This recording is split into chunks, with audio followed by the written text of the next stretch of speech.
Welcome back to What's Your Take? Real talk on leadership and life. I'm your host, Dr. Nikki, the DBA pharmacist, healthcare leader, and founder of FitBiz Global Solutions. Today, we're exploring a topic that sits at the intersection of perception, opportunity, and leadership development. The title of today's episode is Colorism, Perception, and the Leadership Pipeline. In many conversations about leadership development, organizations focus on measurable indicators, performance reviews, experience, competencies, and strategic thinking. All of those elements are important, but leadership pathways are also shaped by something less visible: perception. How people are seen in professional spaces can influence who is viewed as leadership material, who is encouraged, and who is given access to opportunities that accelerate advancement. Today, we're examining how colorism and perception intersect with leadership pipelines, and how those dynamics can shape professional experiences for women of color. I'm joined today by two thoughtful guests who bring important perspectives to this conversation. Carla Turner, a physiotherapist and independent case manager in the United Kingdom, and Zanda Bonamy, an engineer and director of health, safety, and environment at a major power company in the Caribbean. Welcome to the podcast. Carla? Thank you for having me. Zanda? Hi, good day. Thanks for having me also. Great. So, to begin our conversation, let's ground the discussion with a definition. When we talk about colorism, we're referring to the preference for lighter skin tones within the same racial or ethnic group. This dynamic exists across many societies and cultures, and it has historical roots that continue to influence modern perceptions. Unlike racism, which occurs between racial groups, colorism operates within communities. It can shape perceptions about beauty, professionalism, credibility, and sometimes leadership potential. In professional spaces, these perceptions may influence how individuals are evaluated, supported, or positioned within leadership pathways. From your perspective, how have you seen colorism or perception influence professional experiences in the workplace? Zanda?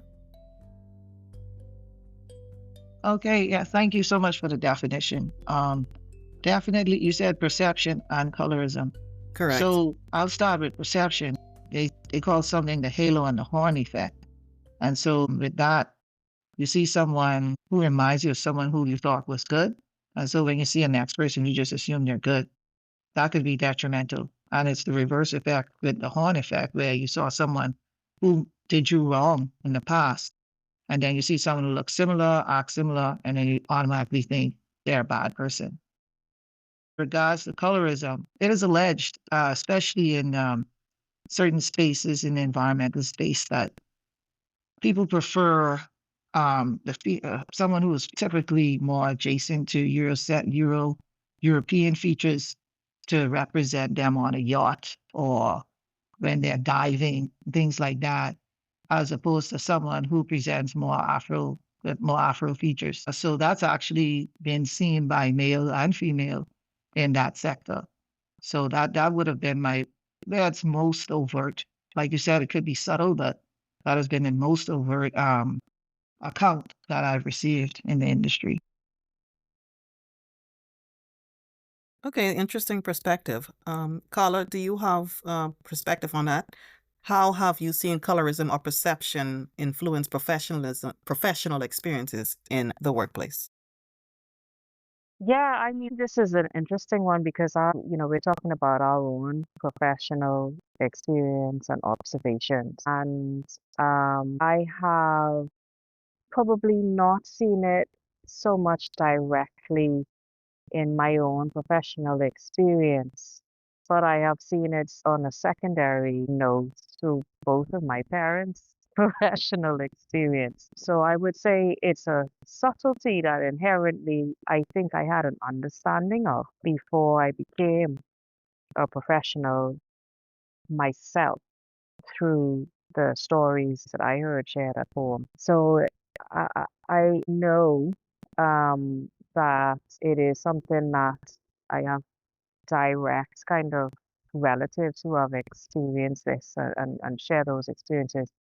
So that's sort of how I look at it because I know that it is something that is very real and that it impacts on people that I know. Okay, that's an interesting take on it. From what I have observed is, as an example of when they say representation matters, right?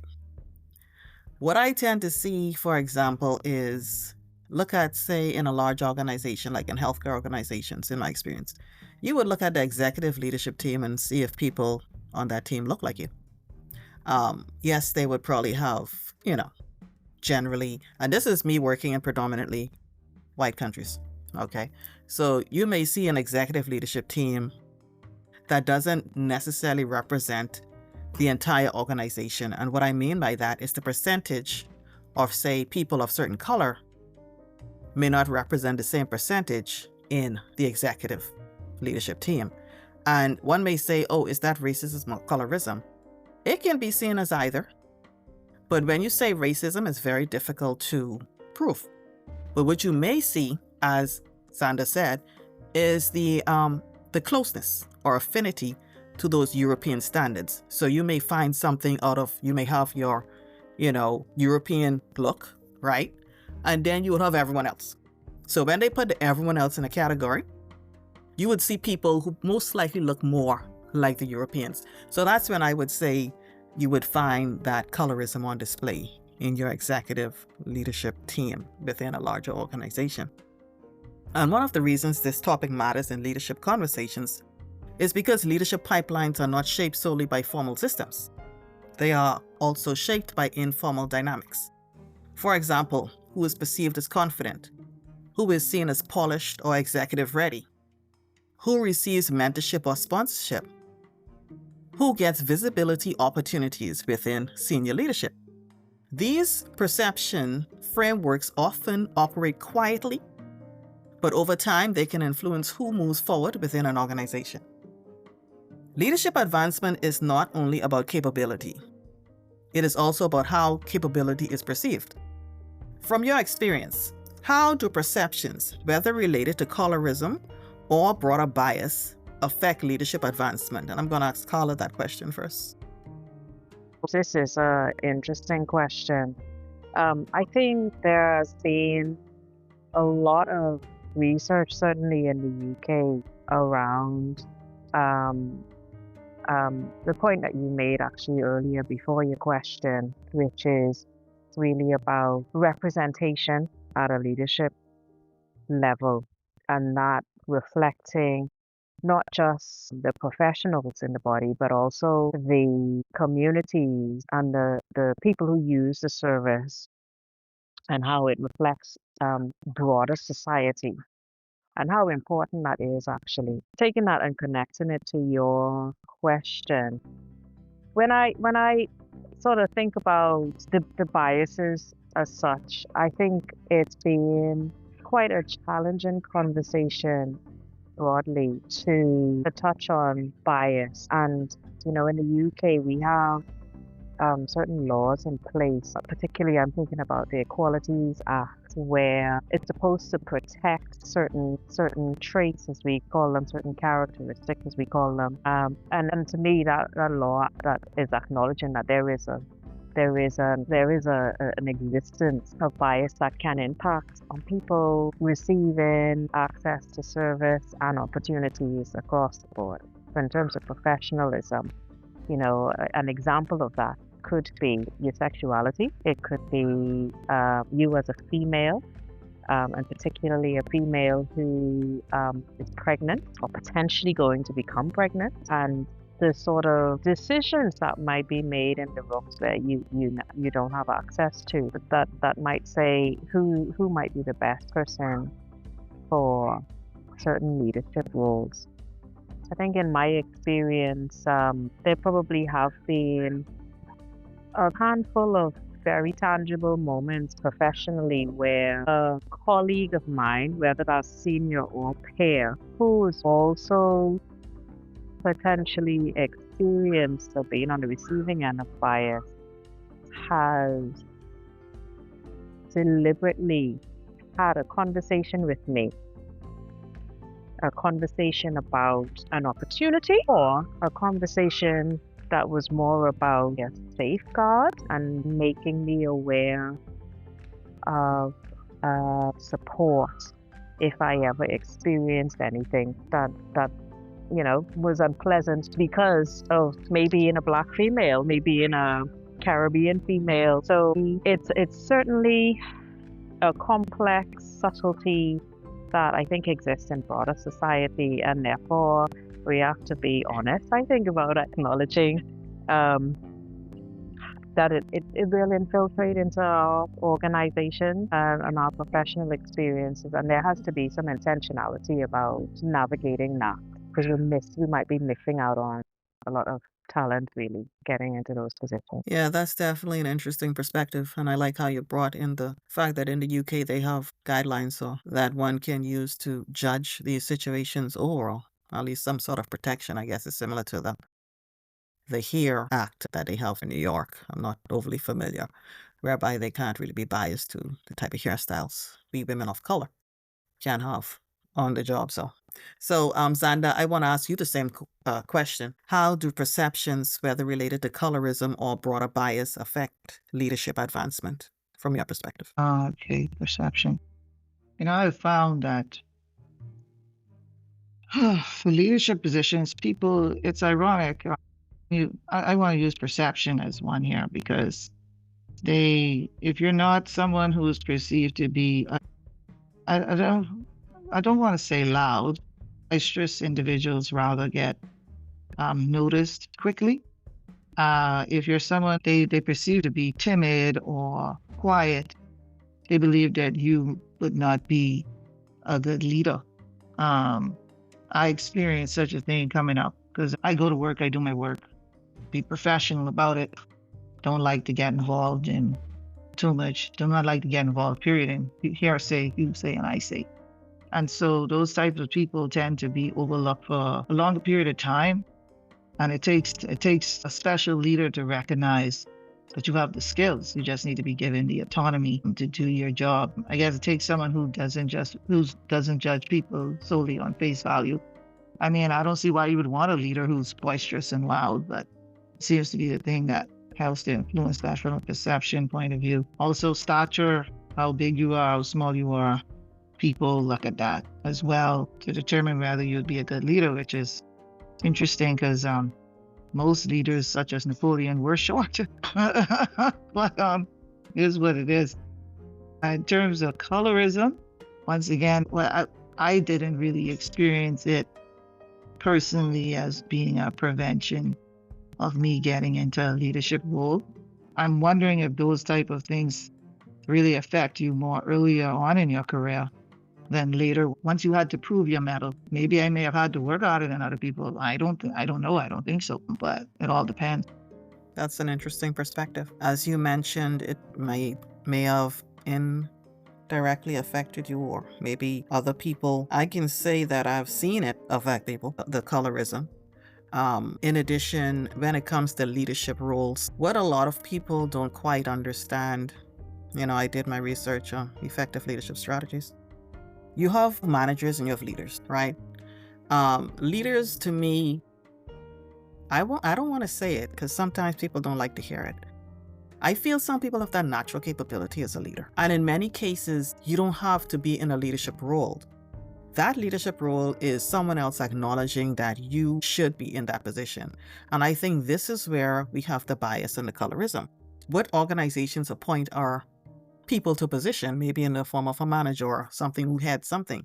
Those people appointed may not necessarily be leaders naturally. They are probably more transactional, which would be more like a manager. And that's what this is where the colorism comes in and that broader bias, whereby you appoint based on the perception of what you think should be, like you say in the case allowed, for example, or not so, depending on what people are looking for. I know sometimes people appoint persons to leadership roles because they feel that they are dormant and that they can now tell them what to do to get their point across as well. So that's another aspect of it. So they may not appoint someone who is strong in carrying out tasks. They appoint someone who they can control. But I would say in the broader space of it, in terms of working or having to work harder early on, or having to prove yourself. I think people may be disadvantaged if they are not the type that's self-motivated and push forward, that they will never get those particular positions because they are not the type that will push forward. So people are now viewing them. They're using the bias to judge them, and they're not granted the opportunity. People like myself, probably people like you too, you probably have the ability to be self-motivated. So regardless of whatever people throw at you, that doesn't stop you and your confidence. So you may not feel you've had to work harder, but it could have maybe been easier if people weren't attaching those biases and colorisms to you earlier on in your career. And so for many professionals, these dynamics can be challenging to navigate. At the same time, awareness can also be empowering. Understanding how perception influences opportunity allows individuals to think more strategically about visibility, communication style, mentorship, and leadership positioning. It also raises important questions for organizations that want to build more inclusive leadership pipelines. For example, how do we ensure that leadership potential is recognized broadly? How do we create mentorship networks that support diverse talent? How do organizations examine the informal assumptions that influence advancement decisions? So let me start here. What advice would you offer to professionals navigating these realities today? I'm going to start with Zanda on this question. Okay, what advice would I offer? That's such a loaded question, Dr. Nikki. I would say I believe that they should focus on three things: being excellence, visibility, and support. You need to continue to build your competence and confidence, because strong performance still matters. You have to make sure your work is visible. A lot of times, and this is really true, I meet a lot of people who do great work, really smart, but for whatever reason, they don't want to be seen. But it's important to be seen because that's the only way leadership and other people would understand your value, your impact, and eventually your leadership ability. You don't want to navigate these realities alone. That's why I believe wholeheartedly in mentorship, sponsors. That's why I joined the Bahamas Society of Engineers. They helped me to be more confident in my career, even when I was a young buck coming up. Also, you shouldn't internalize every barrier as a personal failure. Sometimes people especially feel disenfranchised, disengaged when it makes them untrusting. So you need to have a positive view, stay grounded, protect your confidence, and move with intention instead of self-doubt. Great. Carla, I'm going to ask you the same question. What advice would you offer to professionals navigating these realities today? I made some notes as Zanda was speaking about visibility and putting yourself forward. Potentially, this is probably something more so for the persons who might be earlier on in their career. And I speak from my own personal experience of maybe shying away from being visible early days. And actually, I think what Zanda said there is a real important point. Um, I think something that's really, really important in my experience has been to be your best advocate, for yourself. And Sandra talked about not taking, the barriers that you face personally and maintaining a positive outlook and a positive approach.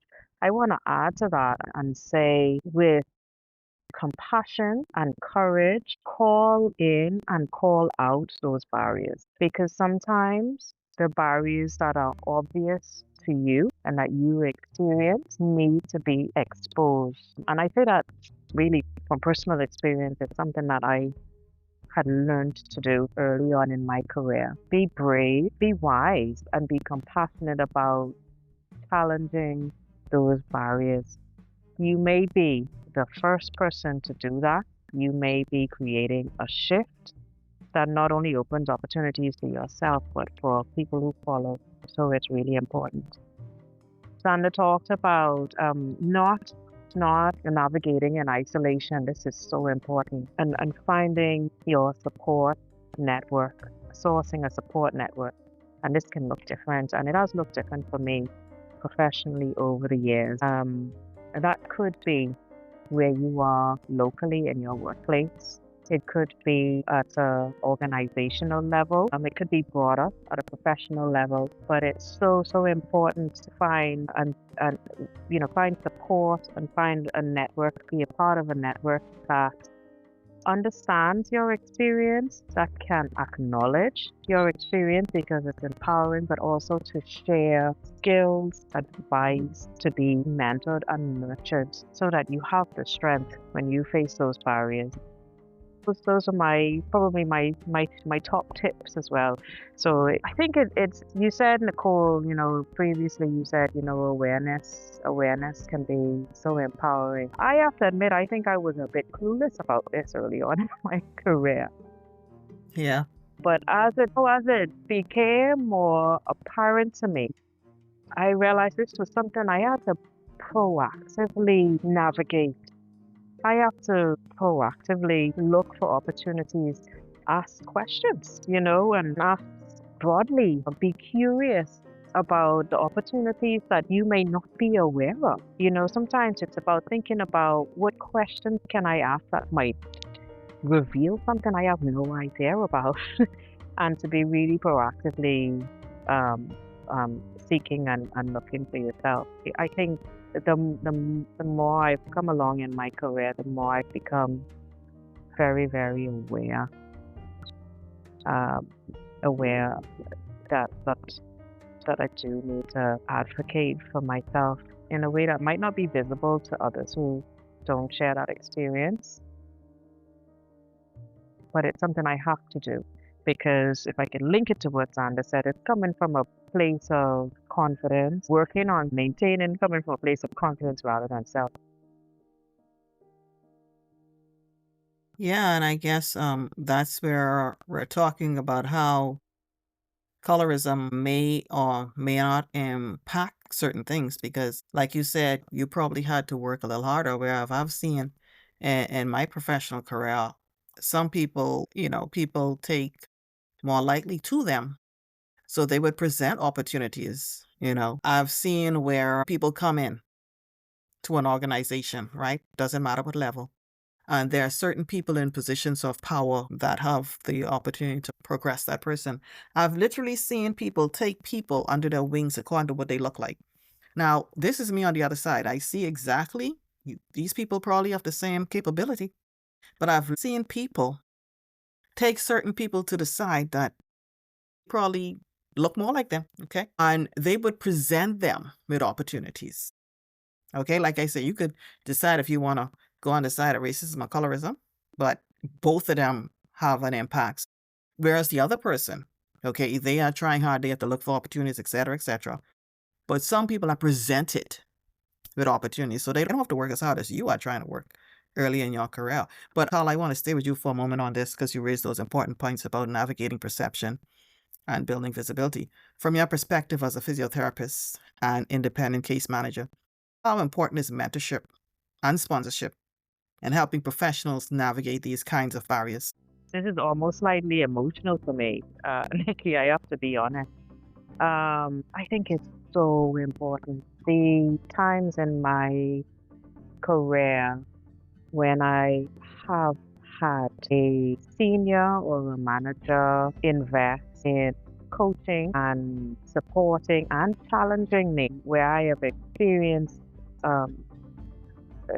periods of real growth in my soft skills, and particularly in physiotherapy, because those soft skills then led me to a pathway in towards case management. And I am forever grateful to those professionals and those colleagues who did that with me. But I have to also say, partly I wonder if they also did that with me, because I couldn't help myself but ask questions sometimes. And I would ask so why do we do it like that? And from a very, very genuine place.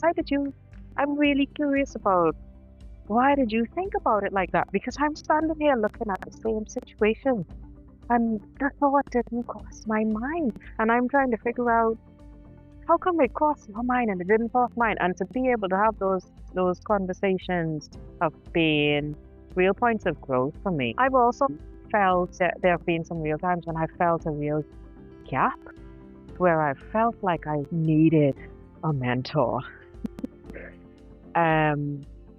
who not only had a more advanced, say, experience and skill set than me, but actually a mentor who have some lived experience from a perspective as a female, as a Caribbean person, someone who navigates being in spaces where you might be the only person who isn't white.